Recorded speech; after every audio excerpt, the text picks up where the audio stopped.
Hey everyone, and welcome to Almost Cancelled. I am Peter, that is Connor, and we are going to talk about Agents of S.h.i.e.L.D. Season 6, Episodes 12 and 13, aired as a double. They're called The Sign and New Life, respectively, so full spoilers for the episode, and indeed, of course, the season at this point as a whole, because this was the finale. Also, these S.h.i.e.L.D. reviews are sponsored by one of our patrons. Tim Neal sponsors this, so thank you to him. So, a lot to unpack in this two-parter. A lot going on. I will say, as much as, last week we were like, I felt like we were going into a double finale, and then, they aired them together. It actually quite felt relatively distinctly two episodes. I think that's been true for a lot of their doubles, though, that they've aired as one episode. Might well be, yeah. So Joe, was funny, as I was watching this, and the plot, and I know you're thinking I'm just getting my Buffy reference out the way early, but here's the thing. So the episode especially, but also part of the second episode, is about them getting to s.h.i.e.L.D., who's in this temple, and she's performing a ritual to open a portal so people from her dimension can come flooding in. It's a portal, not a hellmouth. It's not a hellmouth. I wasn't saying it was a hellmouth. I wasn't comparing it to the hellmouth. I was comparing it to the portal that Caethla opens at the end of Season 2 of the hit television show Buffy the Vampire Slayer. Because the setup of the villain trying to do a ritual... Well, in this case, she was like singing and stuff, and she got the rocks, and hell, even the big rock. Like a Catholic came out of a big rock. Remember Spike in Season 2 of Buffy? Oh, it's a big rock. I can't wait to tell my friends. They don't have a rock this big. The whole setup. It was the most Whedon-esque season finale I think this show's ever had. It was hitting a lot of beats of, like so many Buffy plots would be like the villains try to like accomplish a ritual, some sort of demonic thing, and the Scoobies have to get there. One of them might be captured. That's what this was. Yo-Yo and Matt were captured, and the rest of the gang are trying to come and get them. A lot of parallels is what I'm saying. A lot of parallels. A lot of parallels.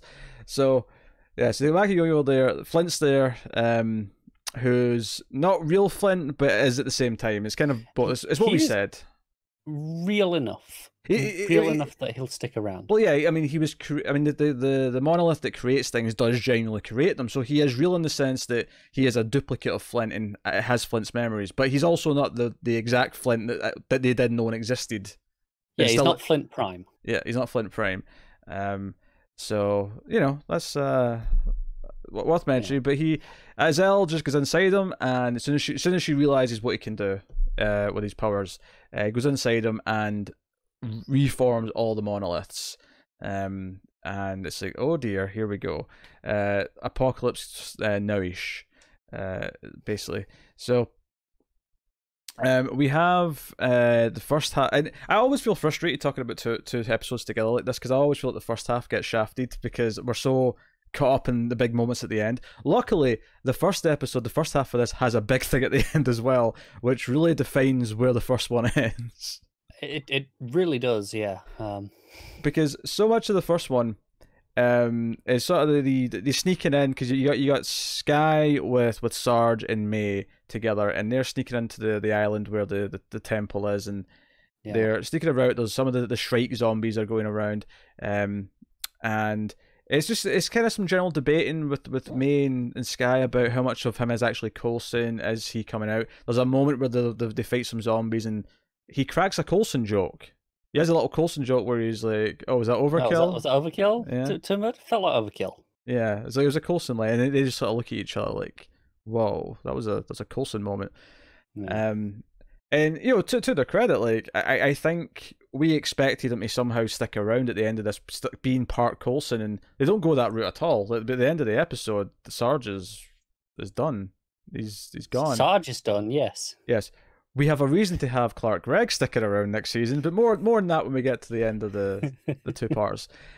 So that's a lot of it. Obviously, eventually Skye's like, I'll hold them off. I'll redirect them while you guys get to the temple, and so on. One of the more exciting parts, though, of the episode for me was Deke with Fitz and Simmons, and Fitz genuinely being quite impressed that Deke made lots of these wristbands that stop s.h.i.e.L.'s powers working. Really neat. He's like, oh, you're a wizard. You're a wizard, Harry. Like, it was kind of that moment. It was, yeah. And Deke's like, okay, I might have a way to get past, because they stopped communicating because they realized that s.h.i.e.L.D. might be able to listen in on what they're doing, because Sarge theorizes that they always thought that she could do that because they always seem to be intercepted or whatever. And he's like, okay, I may have a way to get past, but you have to promise not to be mad. And he's like, hey, if you get a way to get past the s.h.i.e.l.d, why would I be mad? It turns out Deke had smuggled in an entire group of his employees and set up shop. He basically recreated his office space in one of the rooms on like floor 21 or whatever it was. Do you know what I will say is it's quite funny, given something later. But when he was like, don't be mad, and we open it, and it was like, how did you build all of these so fast? Mm-hmm. I thought he had a bunch of LMDs. I thought he'd recreated LMDs, and that's why they were going to be mad, because it's like, hang on, we don't trust those now. Well, that's not what he did, but yeah, I mean, obviously LMDs came up later, but that was what I was thinking in the moment, and I was so it was weird when it came back up later. It was just funny to have Deke go into like philanthropist mode, where he's just the music was playing and he was like sort of giving the happy orders around to his cronies and whatnot, and he's like, whatever Nana and Bobo want, you clear to me first. It was this is Fitz and Simmons. They identify as my grandparents. And no one questions it. But anyway, the thing he's developed specifically is the jump drive, and he's been trying to make it work. And he's like, oh yeah, we can jump behind the s.h.i.e.l.d. and help Yo-Yo and Mac that way. So Fitz, realizing that Deke has been cannibalizing every single bit of tech S.h.i.e.L.D. has, a lot of which he came up with in the first place, as he points out, because at one point Deke says he's jealous. He's like, jealous? Half of these are my ideas. Yeah, which I think is even funnier given that he was so jealous of himself. Just a few episodes ago. Yeah, that was good. So they kind of bicker a lot. Simmons is getting pissed at him, but ultimately Deke just grabs the jump drive when they're not even really ready to test it, because as he points out multiple times, not all the mice they tested it with survived. And he wears like a backpack, and he just puts it on, and they try and stop him. He's like, no, what do I have to do to earn some respect? Because he gets really upset at one point, because he says he did all this because no one likes him, because he always feels out of place in whatever timeline. And even the girl who he gave lemons to.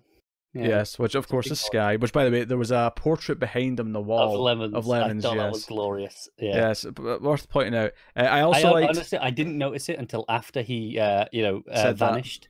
I noticed it before, but I didn't notice it until after he brought up the lemons, and then my eye was drawn to it after. See, I didn't catch it then straight away, but it was as he vanished. It was that was what was left in frame behind him. So. Now, one of my favourite lines here as well is that he says, oh, my girlfriend turned out to be a psychopath. And Simmons goes, yeah, Snowflake wasn't right for you. I was talking about Sequoia. And they're like, yeah, okay. I suppose she was real. Which, by the way, Snowflake we've just not seen since they insisted she be put in a cell.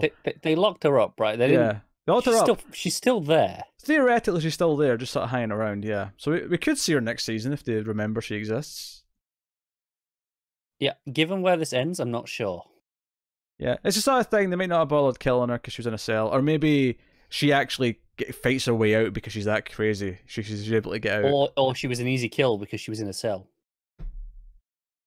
Possibly, but that's the boring option. No, I'm just saying it is an option. But I'm trying to think of reasons why she might be around next season. Not the obvious boring thing where she's just dead already and we're never going to see her again. Well, no, that is the boring option because she's great. But some of us want to see Snow Bunny again, okay? So do I.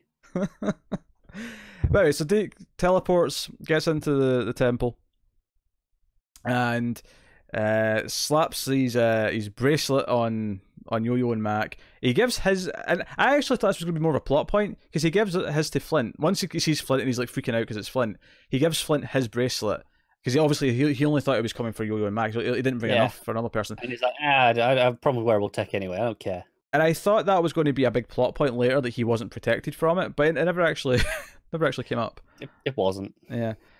He wasn't worth possessing, apparently. I guess. At least not again. Is the answer. But so he's got this big pack. It was just sort of clunky Ghostbuster, the way he's going around with this big backpack on.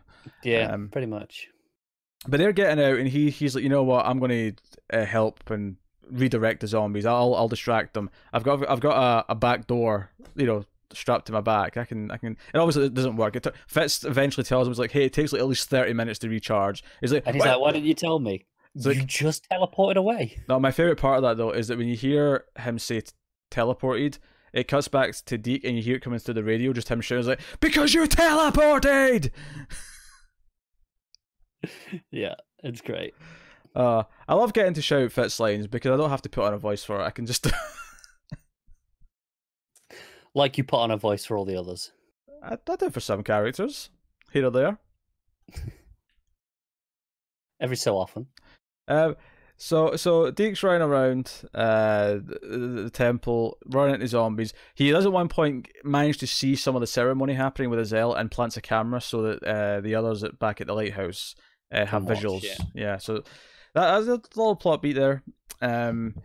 Sky ends up on the Zephyr where Mac and Yo-Yo and Flint have ended up, so they're all together. She goes to make a distraction so that May and Coulson, May and Sarge can get in. Yeah, Piper leaves with Flint, so they actually leave the episode and the show essentially for the season because we don't see them again after they leave on one of the Quinjets.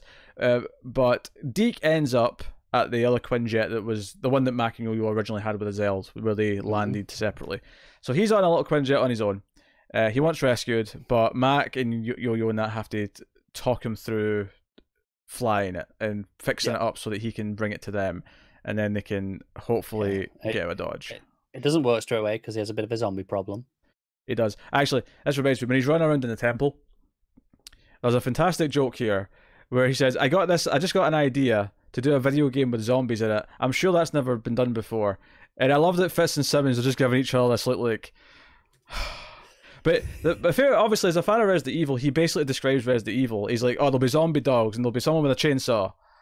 Yeah. He's hitting all my points. Do you know, I have come to the point where, because later on as well, when they're talking about the zombies, someone says they're surrounded by Romeros, and then later on, Sky says, oh, they're the fast kind, so they're actually more problematic. And between this and the chopping mall jokes from season 4, and the ring and the other stuff from earlier this season, some people on this writing staff are horror fans. Like, there's every so often there's just these little horror references just peppered in. Mac's been like that for a long time. Yeah. But I don't know. As a horror fan myself, I enjoy it. I like all the little quips that are related to it. It's fun. So Deke's in the plane, and he eventually comes to them as they're trying to hold off. Zombies their and own whatnot. Zombie horde. And Sky has the single most stupid line of the season. I'm going to call it now. I have no idea what line you're talking about. What? So they cut the hydraulic cut of the door, so it's easier for them to, there's less weight for them to move, so they can get in easier. And it's before they're going off to, they're just going to go off and block the door. Mm-hmm. And Sky says, they're dumb, not stupid. They're synonyms. I get what she's saying. I understand that line.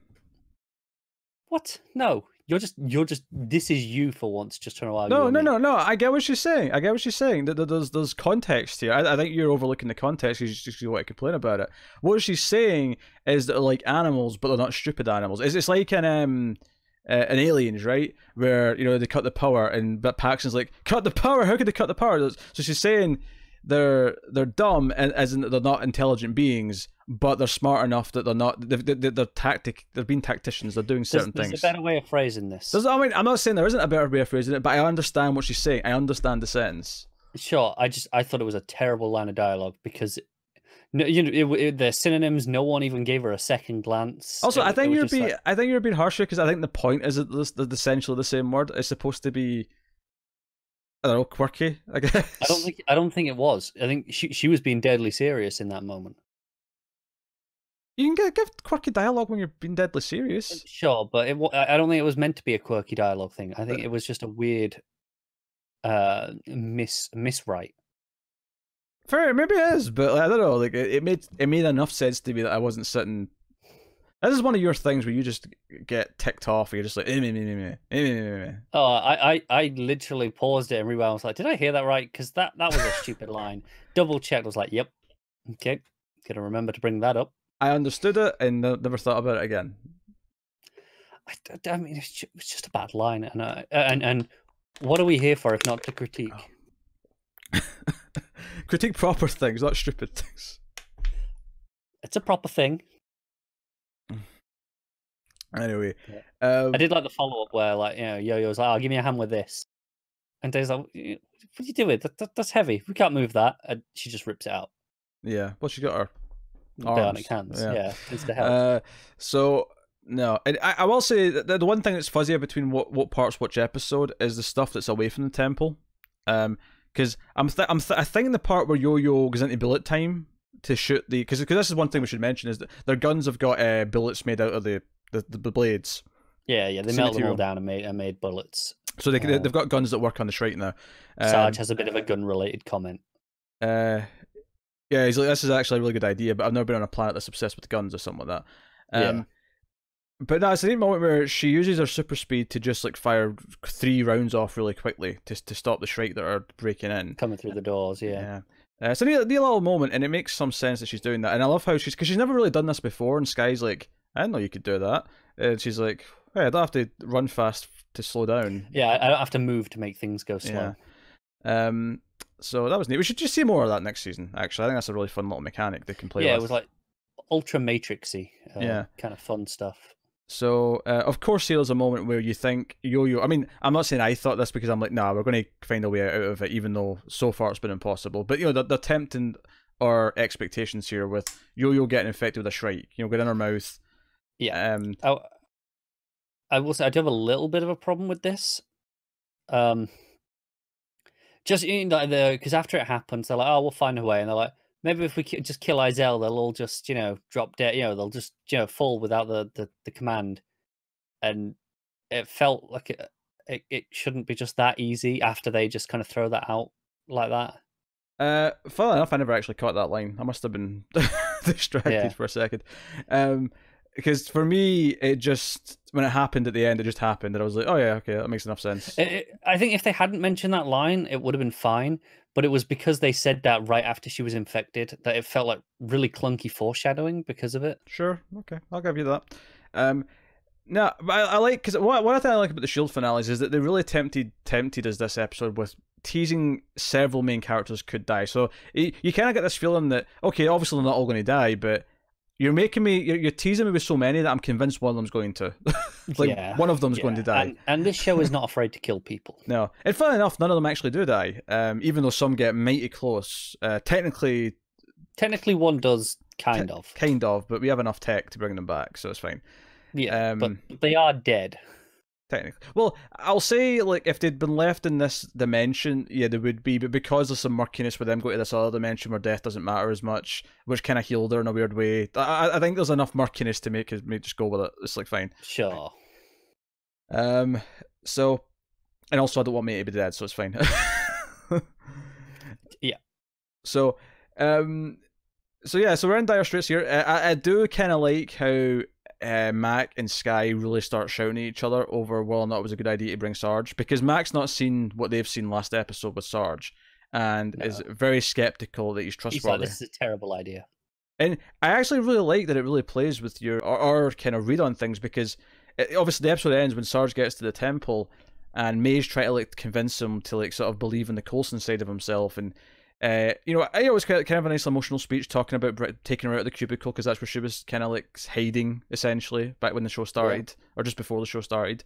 And she's like, "Oh, think of these characters," and she lists most of the main cast. I was expecting her to list a few others that had died in previous seasons or left, and she never did, which I thought was a bit weird. Felt like a nice moment to give some thoughts back to other characters. But what I like about this is, so Sarge stabs her, right, and you can kind of see the turn coming. It feels like it's building up to it. It does, and I really like the way it builds, because he talks about this pain in his heart, and she's like, "Oh, that's love, right?" And it actually plays it in a slightly different angle to what I expected, because I thought he was going to go, "Oh, that's actually what I feel for s.h.i.e.L.D. This feeling has always been related to s.h.i.e.L.D. Sure. So that must be what I feel for s.h.i.e.L.D. And it was kind of have that revelation almost. No, it was more about him rejecting his humanity because he didn't want to feel this anymore. But it plays with our expectations though, because even s.h.i.e.L.D., because I actually thought this before s.h.i.e.L.D. did. I thought, no, he didn't actually plan to kill her. He wanted to put her in the portal, knowing that it should be fine over there and that she could stop things from over there. I had that thought before s.h.i.e.L.D. did in the second episode. But then of course we see as the episode goes on that no, he is actually just gone. He is. Yeah, no, that was a genuine moment of sudden but inevitable betrayal. Yes. Yeah. I was trying to find a better way to phrase it. Well, not better, just not using that. Sudden but inevitable betrayal. In fact, the only thing missing from this scene is as she goes out of the portal with the blade through her stomach, going, "Curse your sudden but inevitable betrayal." I mean, that it's so annoying that is that moment, because I wanted to not use that line so badly then, and I just couldn't find another way to say it. I love it. So yeah, so that's how the first outside of the little post scene where we see a Chronicon who Enoch thinks is an ally turns out to be a hunter. All the other Chronicons who are not hunters are becoming hunters. Anthropologist. Yes. So that's cool. A little tease for where that stuff's going at the end. But yeah, so really neat. And that takes us out of the second part of the two-parter. And yeah, where do we begin with this stuff? I think we'll leave Fitz and Simmons for last, just because where their plot ends up is kind of okay, more to do with leading into next season. So I think we'll stick with the others. So Deke does get to the Ills on the Zephyr, and then he flies it into towards the temple so they can go in and try and deal with things. I love Matt complaining that they should have made shotgun bullets as well with the. Yeah, he wanted some shotgun shells so he could bring out shotgun axe. He wanted his shotgun axe. And they're going in, and the Sky's ready to quake the shit out of things. And one of the great moments, because I think my only complaint about the two-parter, honestly, is that in the second half there's maybe just one too many scenes of Sarge and s.h.i.e.l.d. kind of just talking to each other and not saying a whole lot. I actually have some relatively major criticisms of the second episode, but we'll get to them at the end, I think. Okay. Just discuss it as a whole, because I've got some problems. Well, one of my favorite things in the episode actually is when Sky quakes Sarge and we see his true form underneath. Yeah, all the skin kind of flies off. I love how his demonic form, or whatever you want to call it, looks. It looked good. Yeah, really nice design. Very fleshy. Very makes me think of kind of a Cenobite from Hellraiser with a little bit of. It's like a Cenobite crossed with like a DC Martian, like a white Martian. Yeah, I can see that. A little bit of white Martian. Yeah, I can see that. So I thought that was really cool, and she gets knocked down for a little bit, but she gets up again. You're never going to keep her down. And Mac ends up fighting him for a good bit, and at this point he's really fueled because Yo-Yo is like getting, is hurting from the shrike inside of her, and all the rest of it. So this is all going on. Yeah, that's parallel. It's cutting between that fight and May's fight quite a lot. Yeah, May's got a really big badass fight because so there's the three hooded figures in this, like the corresponding temple in this other dimension, and they correspond to the monoliths, right? So each one represents a monolith. 3 stones, and that opens a separate kind of a separate doorway for their kind. It's just this army. That was very Phantasm actually. It reminded me a lot of in Phantasm when you see through the gate. When May looks out the little porthole and you can see all the people in rags coming towards them. But yeah, May has this fight with s.h.i.e.l.d. because s.h.i.e.l.d. at one point gets shoved through. Sarge shoves her through the portal, and s.h.i.e.l.d. ends up there. And actually, does he shove her or does she go through willingly? No, she goes through because May throws the stones back through. And she picks them up and is like, I'm going to have to do this myself. Right. Some people do get shoved later, but yeah, not yet. So s.h.i.e.l.d. comes in. May's already killed the 3 hooded figures.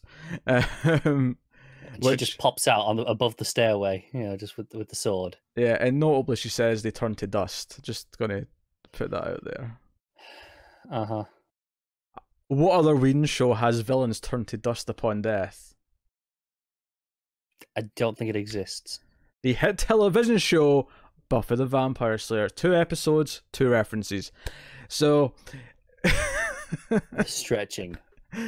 So no, May gets this badass entrance in this fight where she's up on the top of the steps and she sort of goes into like a fighter pose and the camera just sort of swoops in and then she jumps off and there's a bit of a flippy do and lands in front of her with a sword, and it's like, oh, okay, we're getting proper, like this is making up for last season when her leg was injured for like most of the season, so she couldn't do much fighting. This is what we know she can do. Obviously we've seen it all before on the show. Not necessarily to this scale, but we've seen it before on the show. We've seen her, she's pretty capable at this sort of stuff outside of this show as well.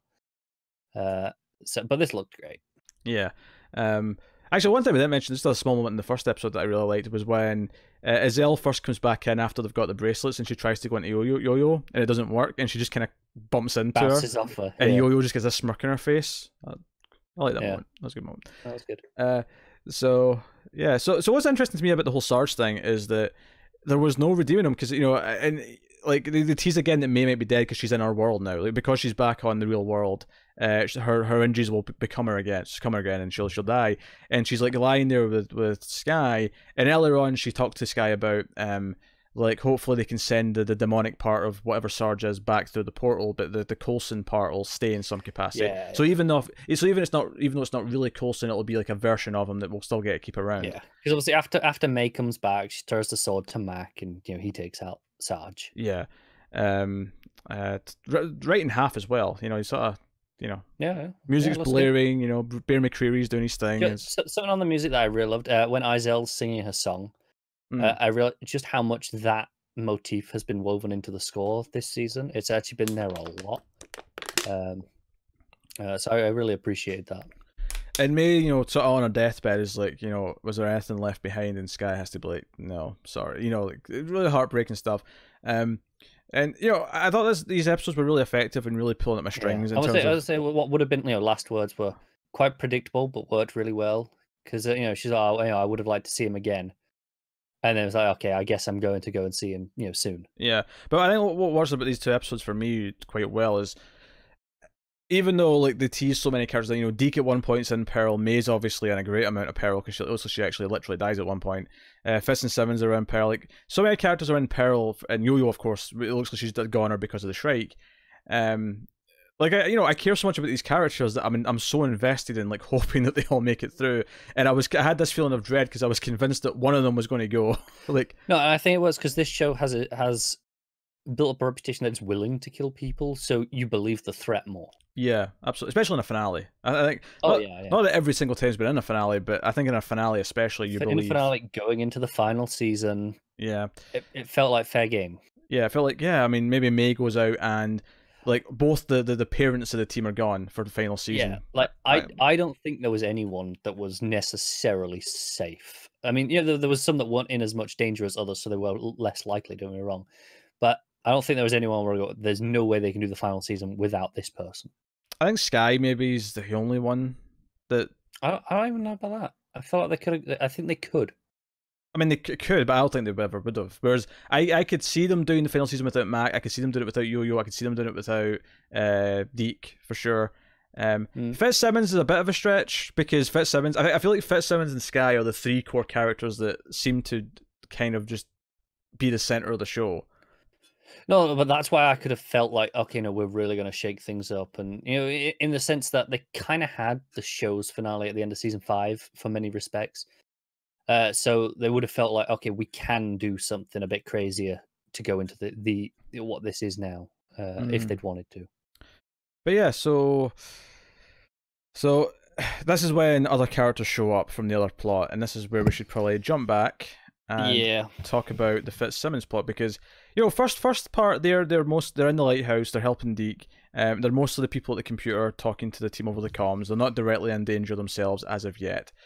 But it's early on episode 2 here, or episode 13, whatever you want to call it, where the portal rings that the Chromicons use appear. Yep. And the Chromicon army shows up and starts just... They're not taking prisoners, they're just offing people immediately. And, you know, Fitz and Simmons have to, like, try and rescue whoever they can. We see that a bunch of S.h.i.e.L.D. team members get killed, including the guy who's undercover with Deke, back in his episode. And they realize quite quickly that, you know, Fitz is smart enough to put two and two together. The reason why they knew about this sort of like this part of the building is supposed to be like this is their protocol if something goes down. It was just a verbal protocol. It wasn't written down anywhere, so they shouldn't have been able to, you know, hack into anything and read it. Exactly. So he figures out that they've got their memories and brains.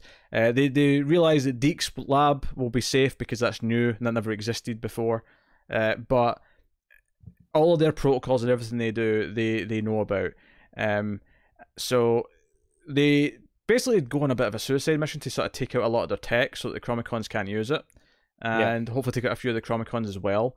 And they have no detonator really outside of a live grenade that they can just toss. So they've got like they talk about, oh, we got no timer or no true detonator. They got essentially a 5-second fuse, but they can't get out anyway because there's only one entrance when that's where the Chronicons are. Yeah, and they're about to go together because I love how there's no discussion of like, okay, you go and I'll do it, or you go and I'll. There's no fighting about who gets. They just both understand. No, if we're doing this, we're doing it together. There's no way one of us is living without the other. So we're just doing this.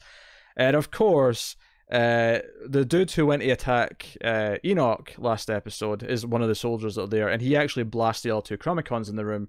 And then he speaks with Enoch's voice. Enoch's is borrowed his body. Now I'm taking his skin, I believe, was the phrase. That was the phrase. But I'm glad to see that by the end of the episode that he will be back in his own body for going forward. Because I didn't want to lose the actor doing it. Yeah. No, I'm the same. I thought it was. I had expected this. From the end of the last episode, I was like, well, that's not the end of Enoch, obviously. And then and this guy shows up relatively early in this plot. Has a moment on the bridge with the leader of them. Yeah, what I think's interesting about this is that we were saying just last week about how all this Chronicon stuff is probably a next season thing for the most part, and it is obviously by the end of this episode that's confirmed to be the case. But there was some of me early on because it was like, oh, there's a whole subplot here with them coming after Fitz and Simmons, like, and that's their sort of danger for the episode. Like, I was a little bit worried that they might do a sort of quick wrap up of it, like it would just be dealt with in that subplot. Yeah. Honestly, this is we're getting to kind of my major problem with the episode is a lot of this plot. It felt. I don't know, it had a little bit more justification at the very end once it was like, okay, we kind of needed to get them into that position. Mm-hmm. It still felt, for me, like it came out of relatively nowhere, from this side of things. Like, oh, okay, we're just going to pop in the last episode and do this. It felt a lot like they didn't have anything for the people on the lighthouse to actually do in the last episode. And they were like, well, we'll give them this plot because it'll lead to here anyway. I don't know if I agree with that last point. I think... I think you can argue that it's a bit, what's the word I'm looking for? A bit detached the way that it's been written, but I think I think you're looking at it the wrong way around. I think that the plot exists because they want to set this up for next season, and that's why Fitz and Simmons stayed back at the lighthouse rather than they had Fitz and Simmons stay back and went, oh, we need something for them to do too. Like no, when I was watching it, that's how I felt though. It felt a lot like throughout the entire plot. I'm like. This like again, it made a bit more justification at the end, but that didn't really help while I was watching. I mean, I'll give you that it's probably the weakest sort of subplot of the episode for the most of the episode. I do like all the stuff at the end though, like the actual. No, I do as well. The actual setup at the end when we realised that where we're going for next season, I actually like all it because after this thing where we realise Enoch's just saved them and he's like, hey, I've got a plan to try and help all this, but it's going to be kind of extreme. And they crack a little joke about how, oh, we've done so much before. This is nothing. And he's like, oh, you'll be changing the course of your lives forever. And they're just like, oh, that again. Yeah, been there, done that. Yeah. Okay, sure. So. We're in the temple and everything else has just happened and May's lying there dying and then Simmons comes in and we get this completely new piece of music that starts playing. Yeah, and all these people in suits come in behind her. Yeah. I'm not gonna lie, I kind of knew immediately what was going on. Well, define exactly what you thought you knew immediately. Oh, this felt immediately like, okay, no, this is a Simmons, not the one we've just seen. This is a Simmons who's experienced some extra time that we have not seen. Okay, sure. Because I actually think they had her act intentionally kind of Chromicon-y a little bit when she walked in. She kind of loses that over the course of the scenes. Like she's not like constantly acting robotic, but the way she first walks in and speaks to them felt very Chromicon to me. And I was wondering if there was like, oh, is she hiding in a Chromicon body or something? Like this isn't really her. This is an LMD, and she's just like, I don't know. Right. But yeah. Fair enough. But like, so they come in and like Simmons goes like May will be fine. We can actually save her. We just have to lower her temperature. We need to put her in a stasis pod, and we've got the tech to fix her. And she says a couple of times, "Oh, we had time to prepare," kind of thing. Yeah. And it's like, okay. So what? Some time travel-y shenanigans. And they get back on the Zephyr, and it's like, okay, we've got a jump drive installed. We've upgraded the ship. And they jump, and she takes them. What we find out is that it's also a time travel device now, and it's what's funny is that my initial thought, because we're over New York, right, and they're looking out the window and it's all fogged over, and it's like, oh, we can't see it, and then Sky says, oh, I can see the Empire State Building, right, and then they say, but why is there nothing else above the clouds? And my initial thought was, oh, it's a post-apocalypse again. Like all the other buildings have all been decimated. Sure, I can see that logic. Yeah. I mean, the immediate thought is, why is that the only one still standing? But Yeah. sure. And then, of course, the camera, the fog clears up a little bit, and you see that no, it's because it's being built. We're in the. It's not finished yet. Yeah, I don't know what decade that was. I'm going to say. No. 20s, 30s? 20s, 30s, yeah. Yeah. I distinctly remember a Doctor Who episode set around this period. It was a very good. Well, it was an enjoyable episode. So we see it's still under construction because once we get a clear view of it, there's like scaffolding up the side of the spire. Yeah. Daleks in Manhattan. That's what it was called. There you go. Sorry, carry on. So yeah, and this guy has a joke about, oh, I need a drink, but I mean it's illegal now. Like I can't just start drinking. And then we get the big. So, and at one point, Simmons also mentions that she doesn't know where Fitz is, and she can't know where Fitz is. But we hear that they're still in contact. Fitz is the one who's kind of controlling where they're going. Sent them here, yeah. We hear him over the comms, and I was wondering if the whole Fitz and Simmons not knowing where each other are, is that something to do with them still having access to their memories or minds? Could be, yeah. Or something of an offshoot of that where. Because I don't know, like in some capacity, them knowing where each other are puts them both in danger, so they have to. Could be. I wonder if it's more of a danger of if they are captured again, because they're presumably the two partners who can send each other to wherever / whenever. Sure. So if they're captured again and they read the thoughts, it's like, well, we know where they are now. Yeah, okay, that actually makes more sense. But yeah, so they're both hiding in different time periods and whatever, and. Yeah. So no, I was just to see if has it been a year since they started this plan with Enoch? Has it been 5 years? Like, where are we going with this? I did laugh at one point though. It can't be an extreme amount of time because they didn't age her at all. Yeah, she doesn't look particularly older. I mean, a few years maybe, but yeah. I actually laughed at one point because they had a line here where the Chromicons are coming to kill every member of S.h.i.e.L.D. And they're doing that because they're the only people who they believe can stop them. Now, I know that we're not as connected to the movies as ever, but it did make me chuckle. I'm like I'll believe that they think you're a threat, but they also don't think the Avengers might be a threat. Like the Avengers might not be able to take care of them. We are at a point now where I don't think the Avengers exist in this world anymore. Yeah, I don't know. It just made me chuckle. I don't really care, but it made me chuckle. No, I really don't think they do. I mean, obviously early on they did, but right now, there were references late as the season 5 finale. They were, and that was after they came back from the future. So it's not like you can argue they changed the timeline. No, but it was kind of like a Infinity War reference that was supposed to be, wasn't it? Yes. So I assume there was something happened there, and okay, there's no more Avengers on this timeline. All right.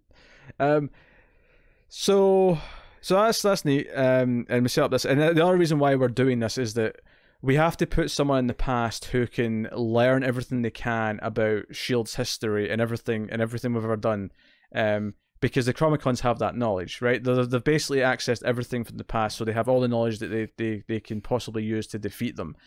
And that's why we're in the past. Now, I don't know if we're going to get much actual, shenanigans in the past with adventures. I can see it'll be a case of every episode or 2 episodes we're in a different place / time.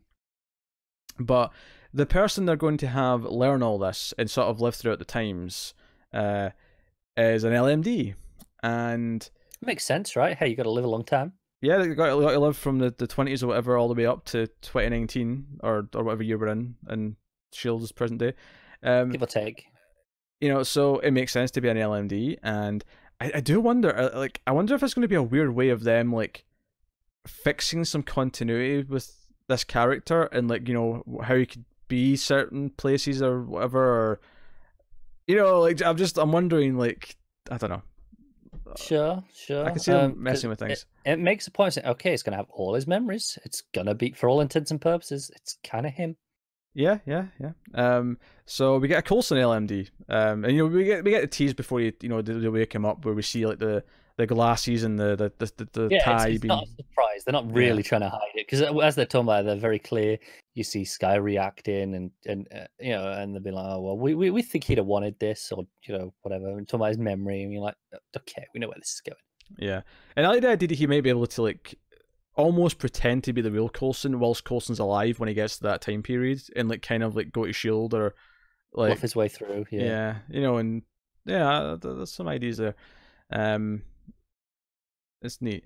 So yeah, we get a Coulson of a kind. Because I knew Clark Gregg was in season 7 because he mentioned a couple of times that he was on set, so like, I knew he was there. To be fair, I thought he might have just been directing again because I know he did at least 1 or 2 episodes this season. That's true. That is possible. In fact, on that, they literally just finished filming season 7 this week. Yes. Yeah. And we're gonna have to wait a whole goddamn year, I assume. I genuinely wonder actually how early on in season 6 the process of making season 6 that they knew they were getting their 7th final season, because all the Chromicon stuff all season feels like it was all there to set up this next season. No, it does. Well, here's the thing. I think they were renewed for 7 very early, before they even started working on 6. I think they were renewed for 7. They might not have known 7 was the final season at that time. If I'm right in saying, because they started shooting much like season 7, shooting a year in advance, they were shooting season 6 already. So I'm wondering that if they knew internally they were renewed already. Like, I really am. I'm wondering if like they'd already been told behind closed doors, like, we're renewing you again, we're just not announcing it until X time for whatever reason. Yeah, but we knew there was a 7th season quite a while ago, right? Yeah, it was during the it was like, yeah, it was around the same time at the start of this year where we would normally hear about being renewed, but it was weird because there had been no season airing. Yeah, but it was after they'd been shooting season 6 for sure. It felt super early because it was long before we got season 6. Yeah, no, you must be right. I mean, just at a glance, we knew at the very latest, we knew. What, November last year we knew. November, okay, so super early, but they were shooting. They started shooting this season when they would normally start shooting for a network season. So they were shooting, last summer. This time last year. Yeah, they were shooting early last summer or something like that.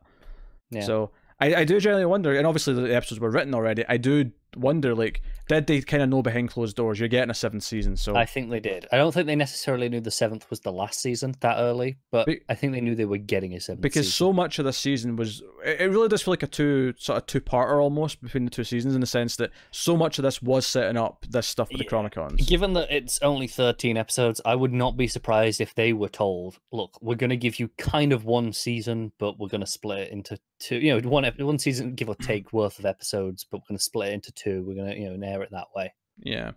So no, I really like this ending. I love that we're getting to the past. It's a different thing from going to the future, so we get to mess around with some new ideas. And I like the idea of the Chromicons having all this knowledge from like all of history to like try and use against us. Yeah, they had things like Fury's black box and stuff like that. So them having to try and like almost plant someone in the past who can assemble this knowledge over time and keep it all. Get it manually, kind of. Is a really neat idea. So I'm really curious to see this what we do with this. It's such a great premise to go into the final season. Shakes things up. Yeah. And it should be fun. It was real neat. And one of the other things I wanted to just point out, a little moment, is when Izel's doing her ceremony and all the monoliths turned to like liquid again. I was like, because I was thinking about that before that happened. I was like, I remember the first one we ever got. It kept turning to liquid in the box. It kept doing that. Because remember, it was doing its shapes. Yeah. And I thought that looked pretty good actually. For the most part, the effects in this looked good. Yeah, I think the liquid was one of the weakest effects the season has had, but it's still acceptable. The only thing that made me kind of second guess it was when they blew up the temple. The explosion just looked a little bit, CG. But I thought, Sarge's true form looked great. All the stuff with the ships and the Zephyrs all look good as usual. No, I agree. And given how far the show has come in terms of its CG, I mean, I go back to thinking of them, Coulson in the car. I think it was Coulson in the car. Falling out of the Quinjet. Oh yeah, sure. And how terrible that looked. And now this is the level we're at. The the improvement is astonishing. Yeah. Another moment I wanted to mention is when Deeks offers to stay behind and take out the zombies while they are dealing with s.h.i.e.L.D. and that, and Sky's actually kind of concerned for him and says, "Oh, are you sure you're up to this?" And Max says, "Oh, don't worry, he's been practicing. You should see him in his video game." And Deeks just gives him this glance like, "What? Don't you dare! Don't you dare go down that path." And she looks a little bit confused because she's like, "I mean, it's a game; doesn't really prepare you, right?"